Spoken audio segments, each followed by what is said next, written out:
তো বাংলাদেশে এখন প্রতি ২টা ডেলিভারির একটাই সিজার। আর প্রাইভেট হাসপাতালে এই হার ৮০% বেশি।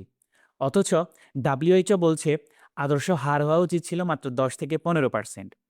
তবে নবজাতকের ব্রেইন ড্যামেজের ভয় এড়াতে সিজারিয়ান প্রসবের হার বিশ্বব্যাপী কিন্তু বৃদ্ধি পেয়েছে।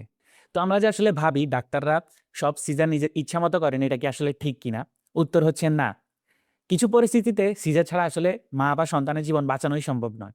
যেমন গর্ভফুলটা যদি জ্বরের মুখে আটকে যায়, যেটাকে প্লাসেন্টা প্রিভিয়া বলে, সেটা হলে কিন্তু সিজার ছাড়া কোনো অপশন থাকে না।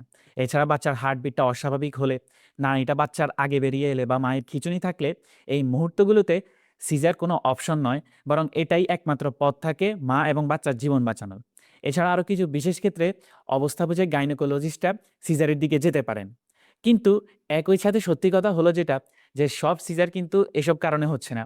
কিছু ক্ষেত্রে অপ্রয়োজনীয় সিজার কিন্তু বাংলাদেশে হচ্ছে। বিশেষ করে যেখানে চিকিৎসা ব্যবস্থায় অতিরিক্ত ইন্টারভেনশন বা প্রফিটের বিষয়টা জড়িত থাকে। আন্তর্জাতিক সংস্থা এবং বিশেষজ্ঞরা এটাকে ওভার মেডিকেলাইজেশন বলছেন এবং এটাকে একটা ঝুঁকিপূর্ণ ট্রেন্ড হিসেবেও দেখছেন। আর সিজার কিন্তু একটা ছোট জিনিস না, এটা কিন্তু অনেক বড় একটা অপারেশন। ইনফেকশন, রক্তক্ষরণ, এছাড়া ভবিষ্যতে প্রেগনেন্সিতে জটিলতা হতে পারে এই সিজারের কারণে। তবে এখানে একটা ব্যালেন্সড কথা কিন্তু আমাদের সবারই জানা দরকার, যে সব ডাক্তার কিন্তু এক না, আর সব সিজারও কিন্তু অপ্রয়োজনীয় না। তো আপনাকে যদি ডাক্তার সিজারের কথা বলে, তাহলে ডাক্তারকে শান্তভাবে শুধু একটা প্রশ্ন করবেন, যে আসলে আমার সিজারটা কেন দরকার, আর আমার ঝুঁকিটাই বা কি, যে কারণে আমার সিজার করানো লাগতেছে। তো এই প্রশ্ন করার অধিকার কিন্তু আপনার আছে।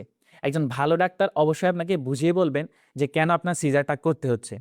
তো সবাই আতঙ্কিত না হয়ে এ ব্যাপারে আরো সচেতন হবেন।